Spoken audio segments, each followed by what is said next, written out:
connected. Good morning, everybody.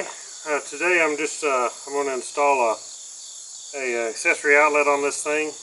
This is an Eclipse Cobra. I got it at CRFsonly.com. So they got a super price on them, and you all know that the Africa Twin, it don't come with an accessory outlet. There's a place for one, but Honda wants like $75 for the thing, and all it is just a regular accessory outlet. It's, I think the bike actually should have came with it on it. You pay, $12,000-13,000 for a bike, it could come with that on there. Anyway, this one here would be pretty handy actually, because you hook it direct to power to your battery, and it has an on-off switch. So even if you got your bike shut off and the key out of it, you can still be charging your cell phone or whatever. And it has a USB on it too.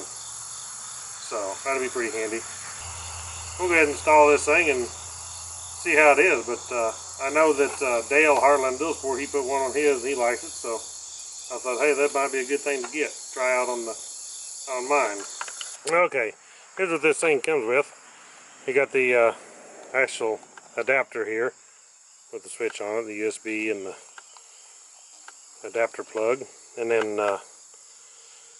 we got the two here. We got a 1-inch adapter for the handlebar clamp, and we got a 7/8. I'm gonna be using the 7/8 because I'm gonna mount it on this part of the bar, which is smaller, and this is actually bigger than 1 inch. So and of course the bolt that holds together. This is the easy jump start cable that goes with it. You hook it to the battery, and your unit will plug in here. This plug right here will plug into that, and then off this end is your jump start plug right here. So all I need to do is get that.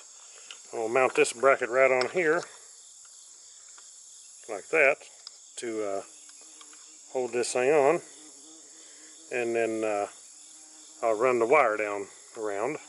I'm going to route it the same way as the factory cables right here, and just kind of tie it to this all the way down, and you can see right through here under the tank and back to the battery box back here. That's where I'm going to go with it. Okay, you can see I just mounted this on here, strapped around, use a 7/8, put the screw and bolt to it, and then you just slide this thing into position. It snaps into position on that bracket. That's all there is to that.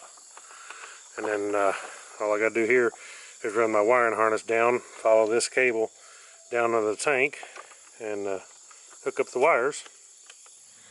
Okay, now I want to show you, I've run my wire down with the harness down through here toward the battery. This is where the battery is in here. And take this little piece of trim off right here, like that. It just fast locks on, has a couple screws, one here, one here. Let's take that off just to get it out of the way. The battery bolts take off right here. There's two, one here, one back here, and they're tight. This is the Allen wrench that comes with the motorcycle. It's underneath your seat. This is pretty much the key to the motorcycle. This Allen wrench does a lot of stuff on this bike. It's why, but that's actually, well, mine come with a screwdriver. Some people's only come with an Allen wrench, but my bike actually came with a screwdriver. But you know how they are. They're not much.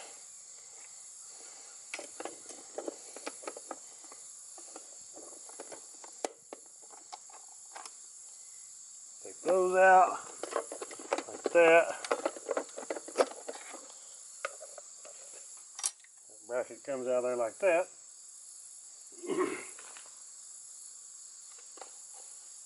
Now, pull this little lock right here, and right in there is the battery. You have to remove this positive cable right here in order to pull the battery out. Now, you can pull the battery out far enough to get to the ground side of it here, so I can hook the ground cable on here. There we go. Got my little stand sitting here to hold the battery. So now I can just pop this loose.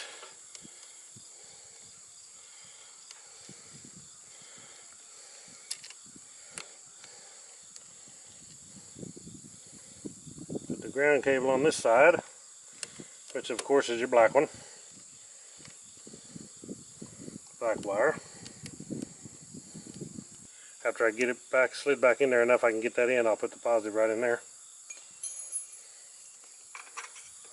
Slide this back in there.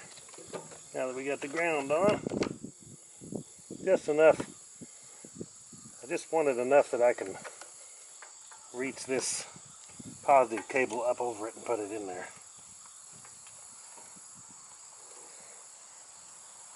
That is live, so be careful that you don't, when you got your wrench on here, that you don't hit your thermostat housing or something here on the side of the motor, because you will have a pretty good arc if you do that.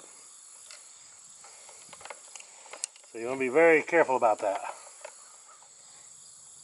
Okay, right here, you do have a 10 amp fuse. I wouldn't go boosting up that fuse side, that's plenty big. But if you have a problem and that thing ever quits on you, first place it would go to be is in here and check your 10 amp fuse to make sure it's not blown. I just want to tuck that like that. Put my ground back in here with the Allen bolt. Make sure these are good and tight, so make sure you don't want to lose ground, have bad ground, so make sure they're good and tight. Now I'll tuck that fuse away just like that, so it all fits in there nice and snug. I'll run this cable out right there. To get it just right, I think it will all fold right in there nice and neat and won't be getting obstructed, because you don't want it touching anything hot where it's going to short out on anything. Okay, now put the bracket back on here in the toolbox, slide it back into place.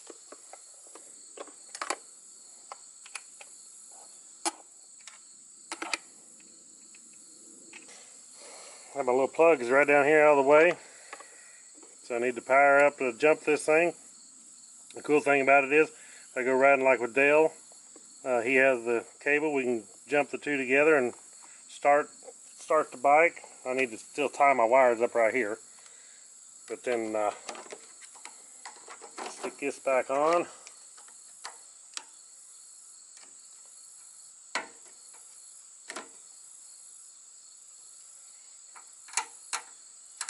Put the seat back on, it should be done. Okay, that's all there is installing the Eclipse accessory outlet and USB charger and charger kit and jump starter kit. So I'll put the link to CRFsonly.com where you can get this, man. They got a great deal on it and super easy to install.